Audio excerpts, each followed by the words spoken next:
अजमेर एक ऐसा शहर जिसने कई शासकों को देखा और कई संस्कृतियों को अपनाया। चलिए जानते हैं किसने कब अजमेर पर कब्जा किया और कैसे बना ये राजस्थान का दिल। अजमेर की शुरुआत करीब 7वीं सदी में हुई। इसे राजा अजयपाल चौहान ने बसाया। इसीलिए इसे पहले अजय मेरू कहा जाता था, जिसका मतलब होता है अजय की पहाड़ी। राजा जयपाल और उनके वंशजों ने अजमेर को मजबूत किला और राजधानी बनाया। यह जगह राजपूतों की शक्ति का केंद्र था। खासकर पृथ्वीराज चौहान जैसे वीर राजा यहीं से आए जो अपनी बहादुरी के लिए प्रसिद्ध थे। अजमेर का भूगोल भी इसे खास जगह बनाता है। यहाँ की पहाड़ी और घाटियों की वजह से किला मजबूत था और आसानी से बचाया जा सकता था। 12वीं सदी में भारत पर कई बार मुस्लिम शासकों ने आक्रमण किए। 1192 में हुई तराइन की दूसरी लड़ाई में मोहम्मद गोरी ने पृथ्वीराज चौहान को हराया। इस लड़ाई के बाद अजमेर मुस्लिम शासकों के अधीन हो गया। अब ये दिल्ली सल्तनत का हिस्सा बन गया। इस दौर में अजमेर में इस्लामी संस्कृति और सूफी धर्म का प्रवेश हुआ। खासकर ख्वाजा मोहिउद्दीन चिश्ती की दरगाह बनी, जो आज भी यहाँ का पवित्र जगह माना जाता है। ख्वाजा मोहिउद्दीन चिश्ती एक सूफी संत थे जिनकी शिक्षाएं प्यार, सहिष्णुता और एकता पर आधारित थी। उनकी दरगाह पर लोग आज भी दुनिया भर से आते हैं।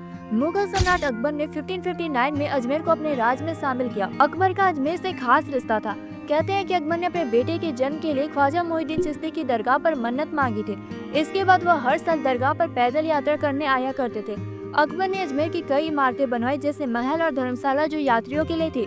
अकबर की इस भक्ति ने अजमेर को एक धार्मिक और सांस्कृतिक केंद्र बना दिया। इसके साथ ही अजमेर का राजनीतिक महत्व भी बढ़ा। 18वीं सदी के अंत में मराठा सेना ने राजस्थान के कई हिस्सों पर कब्जा करना शुरू कर दिया था। 1770 के आसपास अजमेर मराठाओं के कब्जे में आ गया, लेकिन 1818 में अंग्रेजों ने मराठाओं को हराकर अजमेर को अपने नियंत्रण में ले लिया। अंग्रेजों ने अजमेर को 1871 में चीफ कमिश्नर प्रोविंस घोषित किया। इसका मतलब था कि अजमेर सीधे ब्रिटिश सरकार के नियंत्रण में था और इसे राजस्थान के बाकी हिस्सों से अलग रखा गया था। यह ब्रिटिश शासन का खास प्रशासनिक इलाका था, जिसमें अलग अधिकारी रहते थे और स्थानीय प्रशासन ब्रिटिश अधिकारियों के अधीन था। अजमेर के लोग ब्रिटिश शासन के दौरान भी अपने सांस्कृतिक विरासत और पहचान बनाए रखने में सफल रहे। 1947 में भारत की आज़ादी मिलने के बाद अजमेर एक केंद्र शासित प्रदेश बना। फिर 1956 में इसे राजस्थान राज्य में मिला दिया गया। इस बदलाव के बाद स्थानीय लोगों को अपनी जमीन और अपने शासन का अधिकार वापस मिला। इस समय से अजमेर का विकास तेजी से हुआ और यह राजस्थान का प्रमुख शहरों में से एक बन गया। आज अजमेर की सबसे बड़ी पहचान है ख्वाजा मोहिउद्दीन चिश्ती की दरगाह। यह दरगाह सूफी धर्म का सबसे बड़ा केंद्र और हर साल लाखों श्रद्धालु यहाँ आते हैं। खासकर उर्स के दौरान यहाँ भारी भीड़ रहती है। अजमेर में हिंदू, मुस्लिम, सिख और कई धर्मों के लोग मिलजुल कर रहते हैं, जो इस शहर की सांस्कृतिक एकता को दर्शाता है।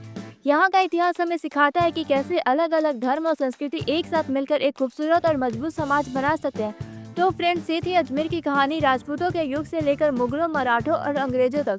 अब कमेंट में बताइए अकबर किस सूफी संत की दरगाह पर मन्नत मांगने आया करते थे, और ऐसे इतिहास की गहराई जानने के लिए चैनल को सब्सक्राइब कर लीजिए।